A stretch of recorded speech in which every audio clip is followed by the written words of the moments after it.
Human memory and the legal system. My research question was, to what extent does false memory affect the legal system? Memory is deeply rooted within the legal system.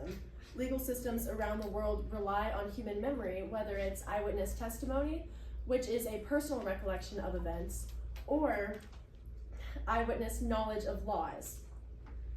In both civil and criminal cases, eyewitness testimony may be the sole evidence that is going to go against an accusation. Peter Jenkins, specialist in psychotherapy and ethics, defines false memory to be a strongly imagined memory, a lie, or misconstrued impression.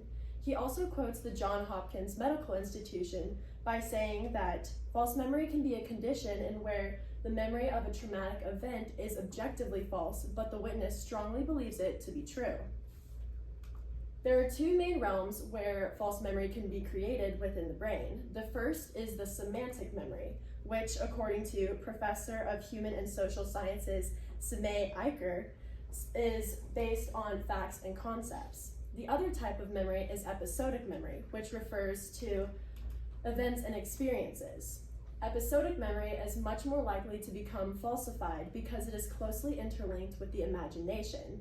So when a witness is trying to remember an event or an experience of a crime, they can sometimes confuse real experiences with imagined ones.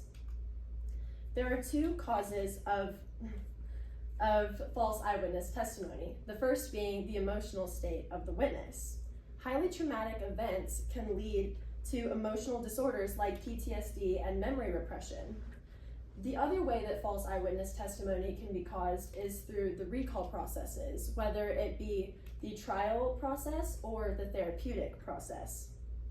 My claim is that memory greatly affects the legal system through eyewitness testimony being false due to the therapeutic and trial processes, as well as the emotional state of the witness.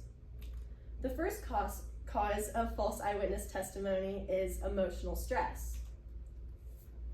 Oftentimes, events of a crime can be highly traumatic for the witness. This causes memory that can be used as evidence to become repressed within the witness's mind.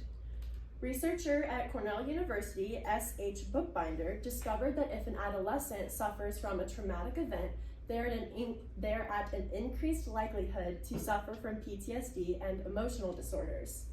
This ties into our stimulus material, false nostalgia, because Johann Norberg discusses how when a person is trying to recall their memories of their life, they're most likely to recall their adolescence. And if a person suffered a traumatic event during their adolescence, they're at an increased likelihood to have false memory of the main part of their life. PTSD causes memory repression due to the emotional stress that it causes. One example of a case that was based on memory repression was the case of George Franklin. George Franklin was accused and tried of murdering a young girl named Suzanne Nason based upon his daughter Eileen's witness statement. Eileen's memory was later deemed unreliable due to her emotional state at the time of the crime. Another case that was based largely upon repressed memory is the case of the Kellers. The Kellers ran and owned a daycare center out of their home, and they were accused of abusing the children that went to that daycare center. These accusations were proved to be false because they were based on childhood PTSD and memory repression. Witnesses that suffer from memory repression must go through processes of memory recovery in order to use their memories as evidence in a court case. And because most evidence used in a court case is either an event or experience, they will be accessing their episodic memory and also their imagination. This causes a mixture of imagined events and real experiences to become the witness's testimony, making it false. The other way that false eyewitness testimony can be caused is through the recall processes.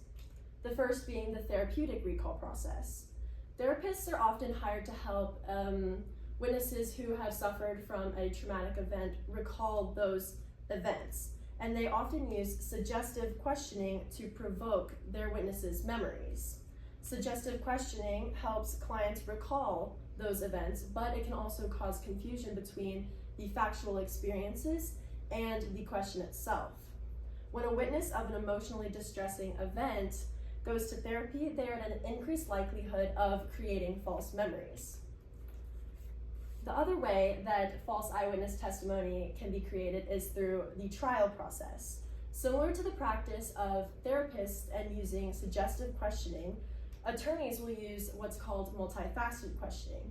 Multifaceted questions are compound questions which can mislead the witness into testifying to a false event.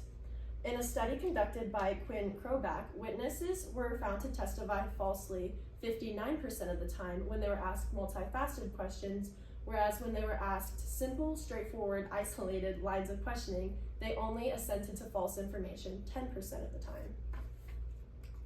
While there is no real solution to the effects of false memory on the legal system, there is a way to limit its effects by limiting false eyewitness testimony. And the best way to do that is through trial coaching. Trial coaching is basically witness training in a courtroom setting using questioning techniques that are similar to that of therapists and attorneys. So this will train witnesses not to be misled by multifaceted questions or suggestive questioning. In conclusion, there are two main ways that false memory affects the legal system. The first way is through memory repression, and then the second is through the recollection processes of therapeutic and trial recall. And the best way to limit false eyewitness testimony is through trial coaching, which uses similar questioning tactics to that of therapists and attorneys. Okay, my first question for you is, what information did you need that you weren't able to find or locate? So I wasn't really able to find a lot of specific courtroom examples. I had the case of George Franklin and the Kellers, but those weren't super specific examples of how false eyewitness testimony is based on false memory. So that would have been really helpful in backing up my argument. Okay, and then my second question is, how did you use the conclusions or questions of others to advance your own research? A lot of my research was based on the conclusions of other researchers that emotional reactions really affect the way that witnesses can remember things. So when a witness has a traumatic event, like a weapon was pulled on them, they will push that memory to the back of their brain, and then that will cause them to remember that event falsely because they will remember imagined events too. So those conclusions really helped me back that side of my argument.